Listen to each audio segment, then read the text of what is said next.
I'm so grateful to always be bringing you guys so many incredible guests. We have the opportunity here to help uncommon knowledge become common and inspire entrepreneurs to get on the journey and stay on the journey. We know it's less than 10% who are willing to bet on themselves and truly create life by design and live their purpose on purpose. So we have a special guest, Deborah Fryer, today, and we're going to be talking about the secret code your subconscious uses to communicate messages about money 24/7. Deborah is the author of the best brain hacks, Turn on Your Tap, and forthcoming Anatomy of Money, your inside guide to true wealth. She also has a great podcast you guys want to check out. Deborah is a money mindset mentor, spiritual business coach, and creator of the Anatomy of Money system for holistic wealth and well-being. She helps heart-centered entrepreneurs break through subconscious, mental, emotional, and financial blocks so they can create substantial, soul-aligned 6 or 7-figure businesses with ease, speed, and confidence without working harder, feeling guilty, downplaying your success, or selling your soul. Deborah holds a PhD in comparative literature from Princeton, and she is also an award-winning filmmaker who has created content for PBS, Nova, Frontline, the National Science Foundation, and other media channels. She also has a pre-medical degree and has been teaching and practicing yoga and meditation for over 30 years. Her unique blend of ancient wisdom, modern science, narrative medicine, and creative visualization has helped thousands of business owners around the world change their mind, their mindset, the relationship to money, power, and true wealth. And it's such an honor to have you as a guest today. Thank you so much for being with us.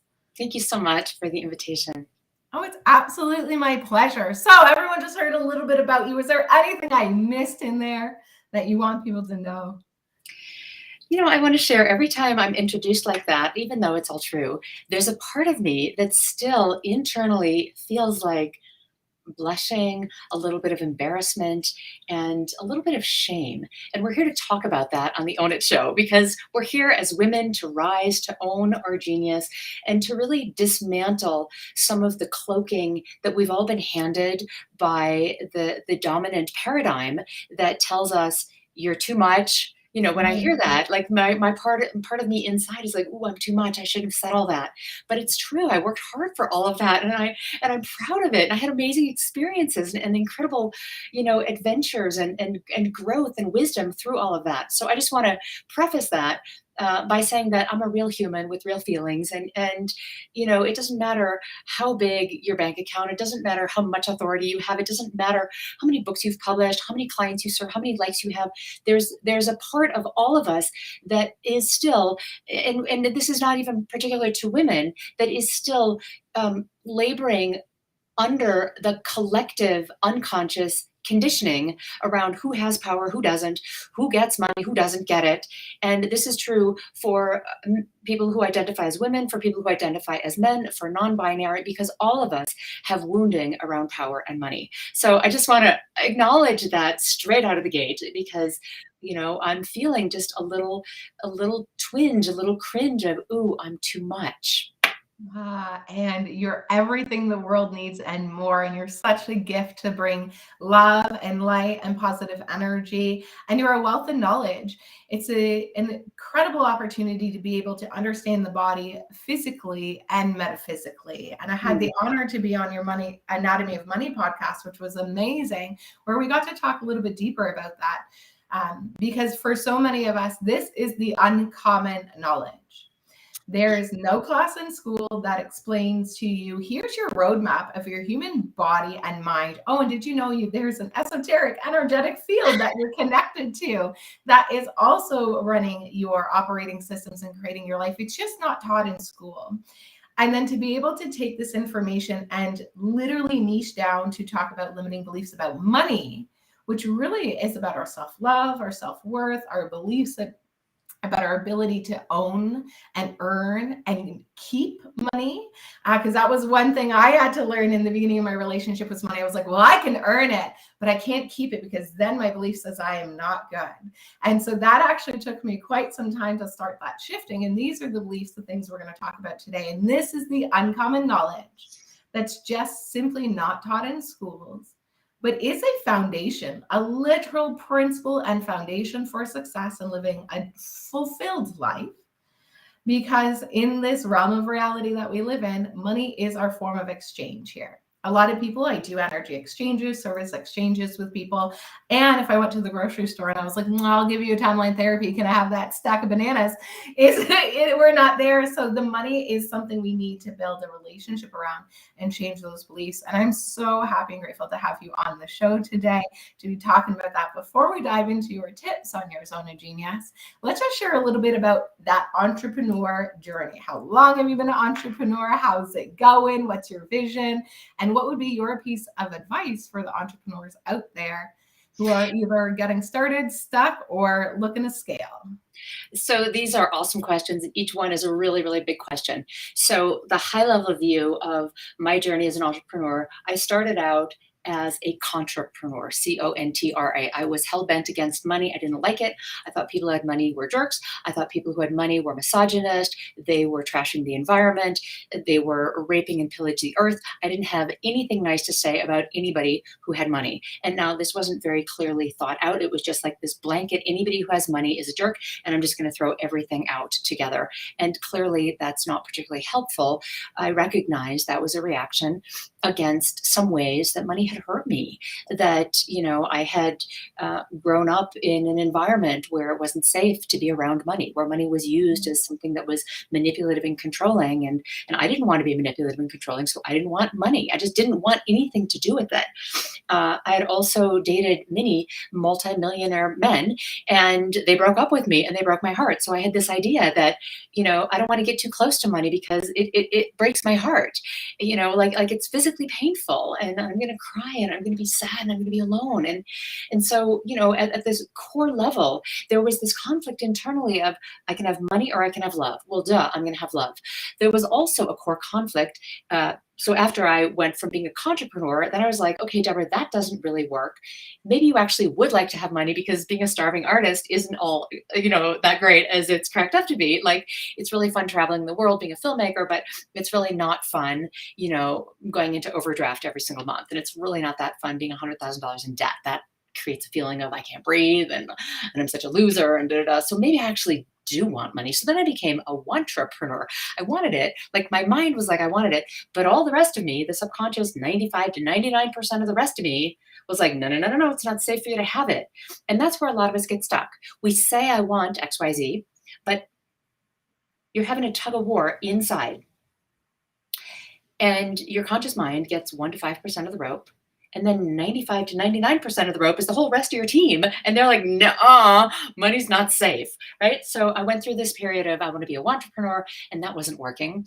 So then I became a mantrapreneur. And as a mantrapreneur, this was a totally natural fit for me, because I was one of those people who considered myself spiritual. And again, there was this unconscious but clear divide. I wasn't aware of it, but it was super clear in my mind that there was a divide.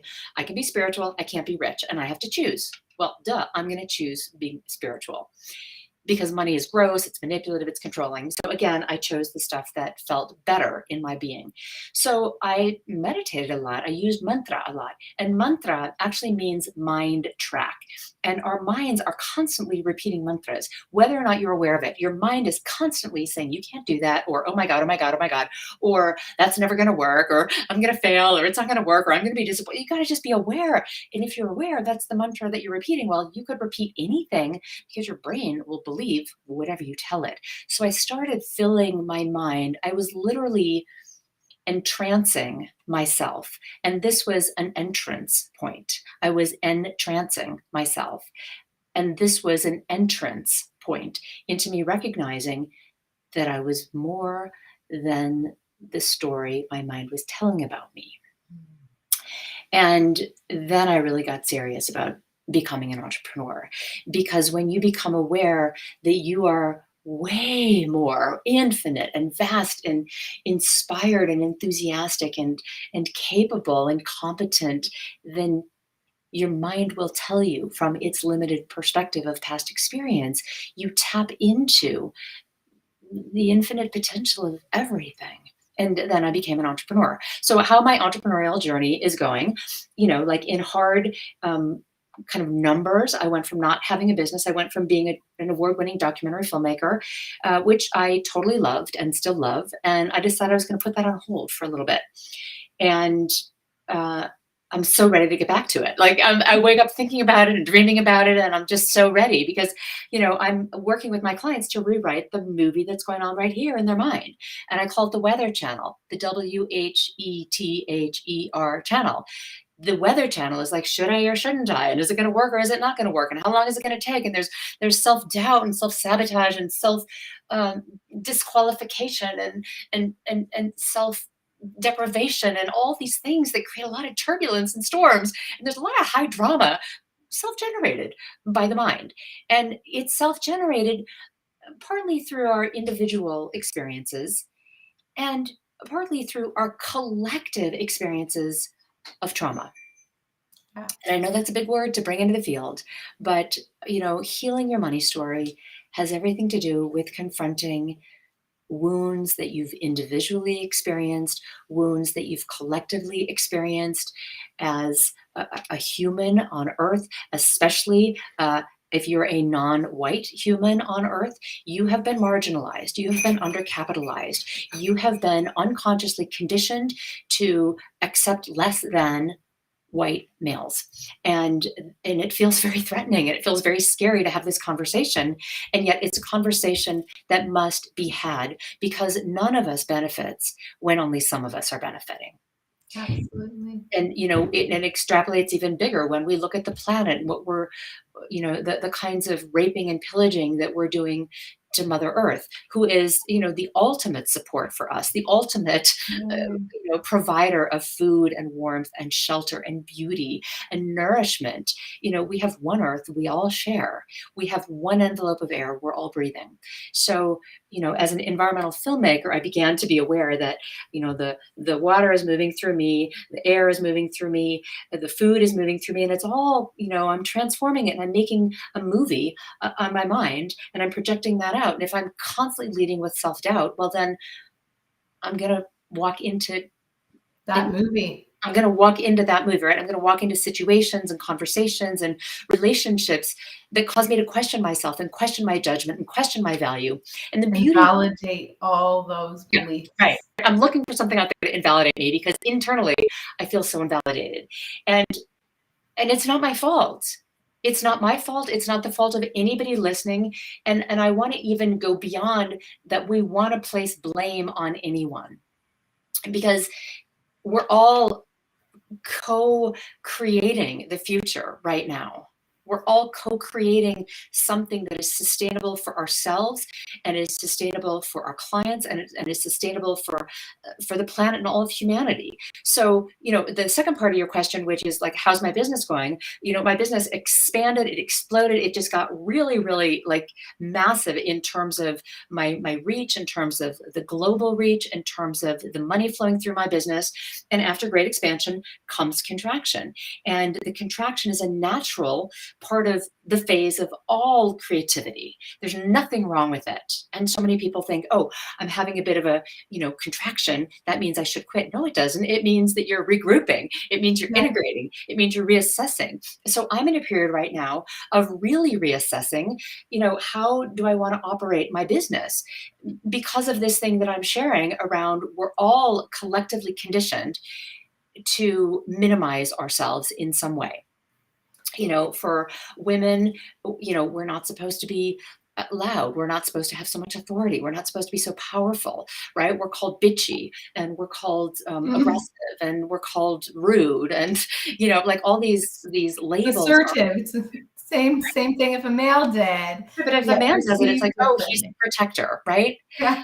right? But men aren't really allowed to show emotion. If they show emotion, oh, they're weak. Oh, they're a sissy, right? Whereas women are drama queens. And like, let's just normalize that we're humans and We have emotion, emotions. right?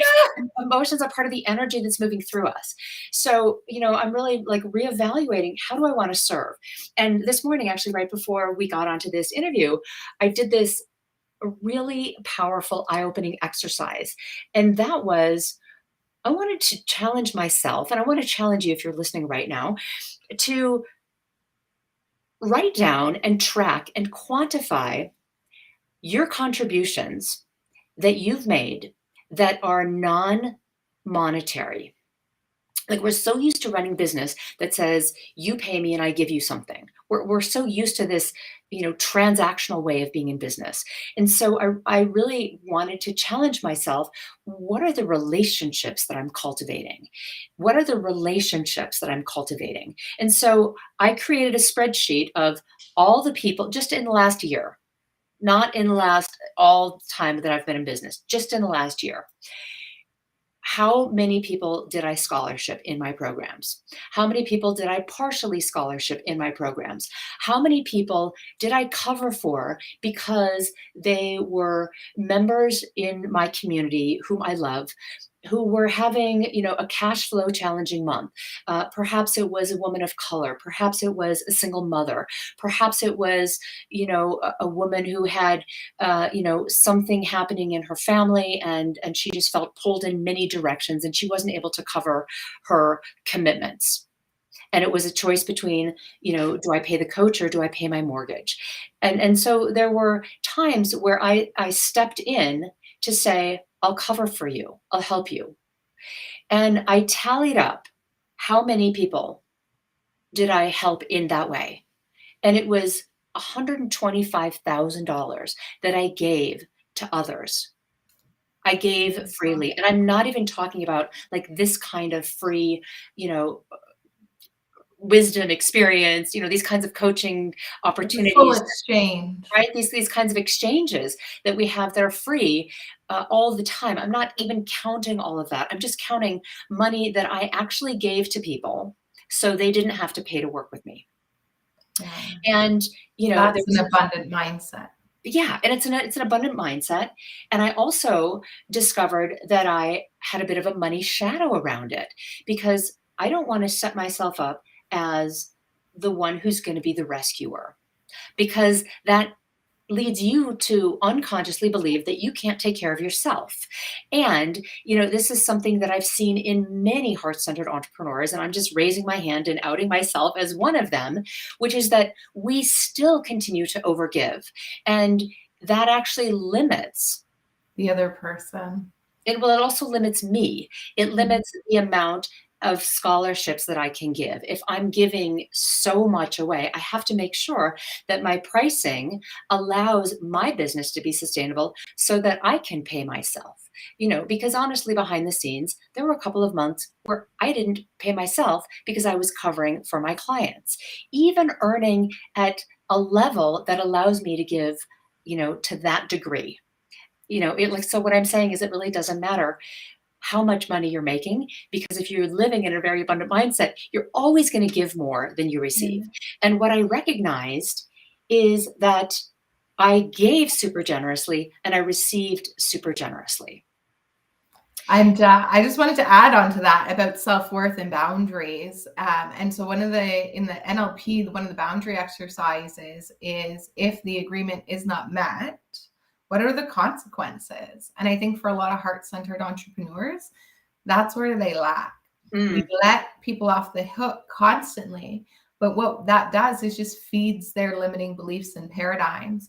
So for my boundaries and for their boundaries and for both of our growth, I actually finally, it's funny, I feel like maybe we're all in an energetic portal of self-worth here and supporting each other. But I did have to put my foot down and create some clarity and clear boundaries with some people just to close that off. Because also, if you're in the energy of having people owe you all the time, then we attract more of that. So I wanted to actually close that out. Yep, me too. Here is the agreement. If it cannot be made, that is now null and void, and we're just going to leave and move forward, and knowing my worth and what I'm worth. And that's creating a boundary for me, for my time, my energy, the money that I value for myself, but also creating a lesson for them that helps them. Because if there's never a consequence, sometimes there's not enough of an emotional shift, which we don't have. We can change those limiting beliefs through the tapping solution, which you've got a freebie we're going to talk about after, through theta healing, the NLP timeline therapy that I do. About how most people shift is through an emotional trauma. Mm-hmm. So we're not looking to have a heart attack to make a lifestyle change. And so I realize that I'm also not serving them. I'm actually feeding their limiting beliefs that they're not able to. And so I had to create some boundaries there, but also for myself. So I see a shift, and I'm still giving generously, of course, in all areas of my life. I live in an energy of service, and it can't be at the expense of ourselves, because we know if we, and I'm also reading the book Profit First, so that's also helpful. But we know we can't pour from an empty cup. Right. Yeah, this thing around boundary setting, this is part of the dance with the divine feminine and the divine masculine. I too had to set some really strong boundaries. And I looked at, okay, what was the financial repercussion of me setting some boundaries, of just saying, I'm just going to cut my losses. I'm just going to cut my losses. And it was $75,000. So when you add those two things up, there was $200,000 that just flowed out of my business, and I'm still totally fine. And it was really such an eye-opening exercise to realize that I can give and give and give, and some people will receive. And the thing about, offering scholarships, or offering partial scholarships, or offering payment plans that help people when they're in a tight spot, is that it creates a model of love in the house, and everybody has a community. So I know that there are people who have received the scholarships from me that will ripple out. What they've learned working with me will ripple out into their communities, and it's going to have, an impact and an influence that I may never see. But we've also got to remember that. And the flip side of that, when people aren't ready to change, we can't force people to change. We all change at different speeds, and really at the speed that our nervous system will allow. Yeah. And what I heard once from a really great coach was, if you can't do the change for them, and by forcing it, you're robbing them of their spiritual journey. And I was studying some sacred geometry on Gaia, which is super exciting. And they were talking about full ascension is we came here for this awesome spiritual journey of enlightenment and growth. And to have that full ascension, we have to go through these ups and downs and challenges. Diamonds are made under the rough, under pressure. That's how we transform, literally, to change your neurology. The pressure, the change, the discomfort has to be there for the change to occur. And so for everybody listening, it is halfway through the first quarter. So let's all be aware of that. We know that 80% of the population gave up on their goal by January 17th. Okay. And now is your time to regroup. We're talking about limiting beliefs that have you giving up on your goals that aren't yours. 95% of what you do in a day is habitual, based off the belief system from your parents, from your grandparents, from the model of the world you grew up in. And I foresee that it will be a much better model of the world going forward. But currently, it's not necessarily designed to set you up for success and to give you the full success principles and foundation to understand yourself as a holistic being. And now is your time to jump back in, create those boundaries in your life, not give up on your dreams, your goals, and what you came out here to do, but instead lean back in. And when you lean back in, I want you to lean back in with different energy. There is so much time, and sometimes we might have chaos for weeks, and then it takes 24 hours for a breakthrough. And it just takes a decision that I'm worth it, and I will not settle for less, because I know I'm worth it. And in the words of Bob Proctor, Abundance is your birthright. So let's dive into our tips. What are your few tips that you would like to help people to help clear those limiting beliefs in their unconscious mind that are running on autopilot about money? Well, one of the things you just said is a subconscious limiting belief, which is it's going to take a really long time. I just believe it's going to take a long time. And if I haven't hit my goal by January 31st, I'm just going to give up. Or if I haven't, hit my goal within 90 days, I'm going to quit or whatever. We think it's going to take a really long time. And it's helpful to remember a couple of things. Birth happens like there's an instant from you're in there and then you're out here. It happens in an instant. You leaving your body, it happens in an instant where you're breathing and then you breathe your last breath and you're done. And that transition happens instantly. And transformation happens instantly. It does not take a long time. That is a belief that we've all been fed because it controls us. It keeps somebody in the driver's seat of controlling how long it's going to take. And I want you to know, as a spiritual being, you came here fully equipped with everything you have right now to decide right now that you are the all that is, and you can start acting that way, and you can start creating and designing deliberately, consciously, intentionally the future that looks and feels and smells and sounds and is the way that's aligned with you and your soul. So the idea that it has to take a long time is linking arms with, I have to wait for something out there to change. No, you don't. When you wait for something out there to change, you are unconsciously abdicating your responsibility to be a change agent. And I feel so fierce about this and so loving about this because we have been suppressed and oppressed for 10,000 years, and it is time. The inevitable is rising, right? You just can't hold us down. You just can't hold the energy of creativity down. And so, the invitation is just let it rise. As Abraham says, let your cork float. Give yourself permission to be feisty, to be fierce, to be messy, to be out of the box. Just let it be okay for you to be you without the judgment, without the shame, without the, oh, I'm so sorry, without the defensiveness, without the justification. Just let you love you, let you love you, let you love you. I feel so passionate about this. So that's number one, is just notice if you've got this itty bitty shitty committee soundtrack on the back, and just like constantly like, turn that sucker off, change the channel, recognize I hear you, and I'm not going to listen to you. The word obedience comes from the word audio. What are you listening to? Are you listening to other people's conditions? Are you listening to your soul? Are you listening to your intuition? Are you listening to that clairaudience, that clairsentience, that clairvoyance, that clear knowledge that vibrates from the inside out? Are you listening to that? Or are you listening to everybody else's opinions and projections and trauma and drama and, because you got to choose what channel you're listening to. All the channels are being broadcast 24/7, and we can whichever one we want.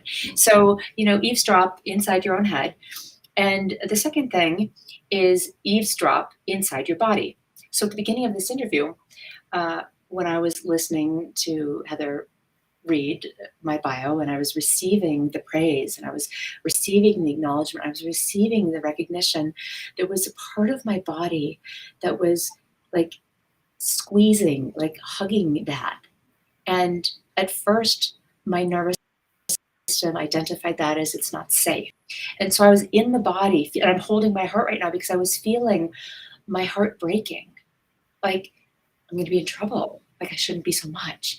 And I just stayed with the feeling, and I became aware, I am aware, that I'm hugging that because it's the longing for recognition that we all have, right? I'm recognizing a part of me that, that's still, I'm a little bit invisible to. So when it's reflected back to me, I'm like, are you talking about me? Like, that's not me, right? Like, there's a way of like, you have the wrong bio. right? Like, what are you talking about? Like, did you get what I sent you? Right? And so there's a kind of like, oh, that's me rejecting me because my conditioning has taught me to reject me. My conditioning has taught me to disqualify me. My conditioning has taught me to dim my light because I don't want to be too much. And so I'm just embracing my too muchness. So I want you to eavesdrop literally eavesdropping comes etymologically, historically, from people who used to like get underneath the eave and get right next to the window. And that's what you're doing, is you're like putting your ear like right next to you, like feel the vibration inside of you. Hearing is a vibration. We immediately translate that into story. We call that words. Right? We make up a story about it. But underneath the story, there's this vibration. Underneath the story, the top story, the penthouse, underneath that story is all the rest of you. That's like squeezing of, oh, I can't make that much money. Oh, I'm afraid to receive. Oh, I'm afraid to raise my rights. Oh, I'm afraid to have a sales combo. Feel the feeling. And that's where your healing is going to happen. I love it. And I just want to say one of the best ways to do it is you have to get present, because that is on autopilot all the time. 95 to 98% of what we think, do, and be, and have, all of that in a day is habitual based off the belief system. And so I did a cold plunge last night in the lake. So I'm leaning in, I'm loving it. We're having a great time. And they call it polar plunge into the presence. And so I get home, I take a nice hot shower, I'm lying in bed, and I'm just meditating, and I'm hearing the autopilot. And I was like, wow, it's strong, it's loud, it's on all the time. And I can only really hear it right now because I'm not involved in it. I'm in the present, and it's still going. And so my challenge to add to that is that everyone practice meditation in our community right now to own our energy and to own our frequency and our point of attraction, and not be stuck in the collective consciousness of fear, worry, and doubt that is being portrayed, because we are here to be the lights and hold humanity. If everyone prayed peace, peace would be here right now. But we're not here for quantum physics. Well, that's a different day. So my challenge for you is to meditate. I don't care if it's 1 minute of sitting in silence. I don't care if it's a mantra. I don't care if it's guided. But if you could just please, and if you never meditated before, excellent, dive in. And if you meditate regularly, amazing, add in a longer time, and perhaps maybe multiple times a day. But only in the presence can we start to be aware of that self-sabotaging story that is happening. And if 98% to 95% of it is automated, we can take a last year and put it right over top of this year, and it will be the same, unless you do what Deborah is saying and you listen and you make the shift. I love that you did a cold plunge. I have been doing that habit every day for the last about 15 years. I start every day with a cold shower, and it's the same reason, which is that I want to start my day being present. I want to start my day feeling really alive. I want to start my day just being like, here I am, right here, right here, right here. And the only time anything happens ever is right here, right now. And if we're way off in a story about the future that hasn't happened yet, or we're way over here, ruminating about the past and what I should have done and what I could have done and what I didn't do and what they should have and didn't and could have, and like, you're dispersed. You're either living over here in the past, and it's already passed. So if you want to make a shift, if you want to change something, if you want a different outcome, you can have a different outcome right now, starting right now. And if you're over here in the future hasn't happened yet, which puts you in a very powerful, creative seat, because you can create it right now. You can design it intentionally and consciously. I love that. I love that. Okay, Deborah, where can people learn more about you? What's your last piece of advice?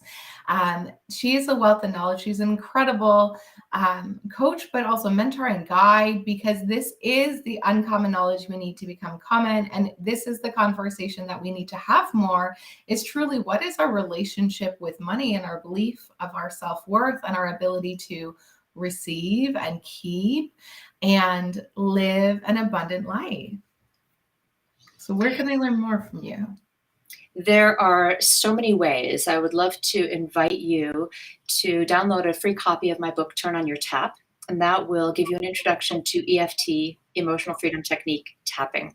Tapping is a great way to turn down the volume on fear, self-doubt, and shame, and turn up the volume on your okayness. Turn up the volume on you remembering that you are resourceful, you are brilliant, you're compassionate, you are kind, you are deserving, you are worthy. And when we rewire our brain using tapping, we are literally changing the blood flow in the brain. There are fMRI studies that document this. So you are Mhm. literally changing both your structure and how your structure functions. So that's a great way. I also want to invite you to check out the Anatomy of Money podcast. It's a podcast where we explore the mind, body, money conversation through many different lenses with many different experts. And it's always a super juicy conversation. So I'd love for you to check that out. I love that. You and I could chat forever, and we're going to call it a wrap today. We're going to have you back for another episode. Guys, this is your time to have this year be the best year of your life. We're just getting started. So dive in, connect with Deborah. Make sure you grab that freebie. The tapping solution is amazing. And it is, like Deborah said, scientifically proven to truly help you change that neurology and change your physiological state so you can change your point of attraction. So remember, stay happy, healthy, wealthy. What is the best that can happen? And we'll see you on the next episode. Thank you. Thank you.